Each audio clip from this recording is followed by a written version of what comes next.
आप सभी को गणतंत्र दिवस की हार्दिक शुभकामनाएं। जी हाँ, आज भारत का वो ऐतिहासिक दिन है और आज ही के दिन यानी कि 26 जनवरी 1950 को हमारा संविधान लागू हुआ और भारत एक धर्मनिरपेक्ष और लोकतांत्रिक गणराज्य बना।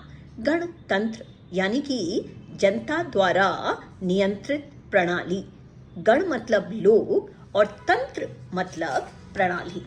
जब हम गणतंत्र की बात करेंगे तो स्वाधीनता की बात स्वयं से आ जाएगी, क्योंकि दोनों एक दूसरे के पूरक हैं।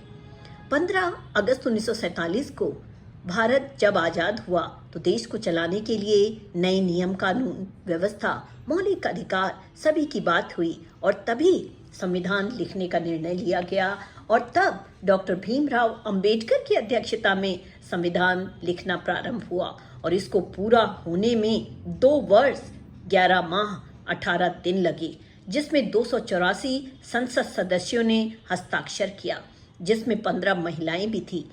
अभी तक इसमें 124 बार संशोधन यानी कि अमेंडमेंट हो चुका है। हमारे देश का संविधान सबसे बड़ा 251 पेजों में लिखा गया है और इसलिए हमारा देश भी सबसे बड़ा गणराज्य है। ये संविधान आखिर है क्या, मैं आपको सरल शब्दों में बताती हूँ।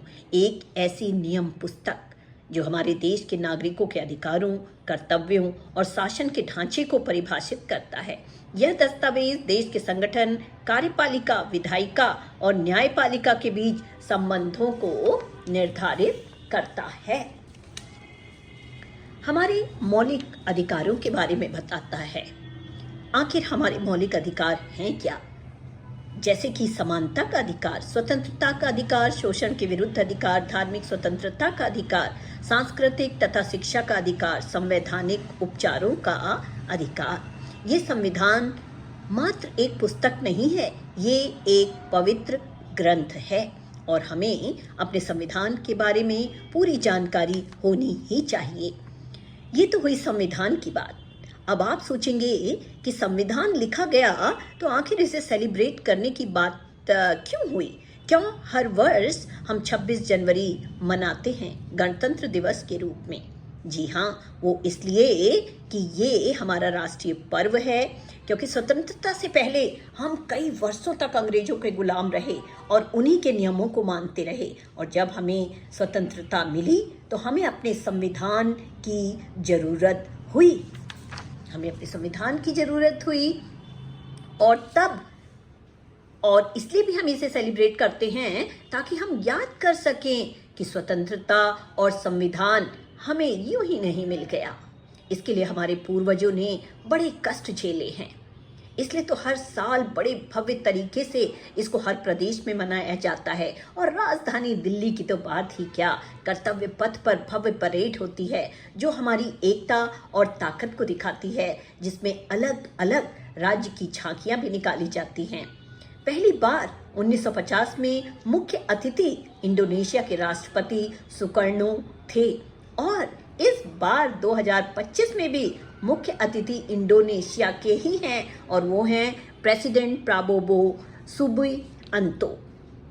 कर्तव्य पथ पर परेड में भारतीय सेना, नौसेना और वायुसेना अपनी ताकत का पराक्रम करते हैं। राष्ट्रपति तिरंगा फहराते हैं, 21 तोपों की सलामी दी जाती है और यही वो मौका भी है जब हम सभी अपने स्वतंत्रता सेनानियों और संविधान लेखकों का धन्यवाद अदा करते हैं। और दूसरा इम्पोर्टेंट कि हम इस तरह के त्यौहार मनाकर अपनी विरासत को अपनी अगली पीढ़ी को अच्छे से सौंप सकें, ताकि वो ये याद रख सकें कि ये हमें स्वतंत्रता भीख में नहीं मिली है, बल्कि हमारे पूर्वजों ने अपना लहू देकर इसे प्राप्त किया है। मैं गणतंत्र दिवस के उपलक्ष्य में यही कहूँगी कि आप जो भी कार्य करें उसमें राष्ट्रहित निहित होना चाहिए। चाहे आप पढ़ाई कर रहे हैं या करियर बना रहे हैं या किसी भी ओहदे में बैठे हैं, अगर आपके अंदर राष्ट्र प्रेम सर्वोपरि है तो आपकी सफलता निश्चित है और आप ही हैं जो भारत को एक नए मुकाम पर खड़ा करेंगे। धन्यवाद एंड हैप्पी रिपब्लिक डे।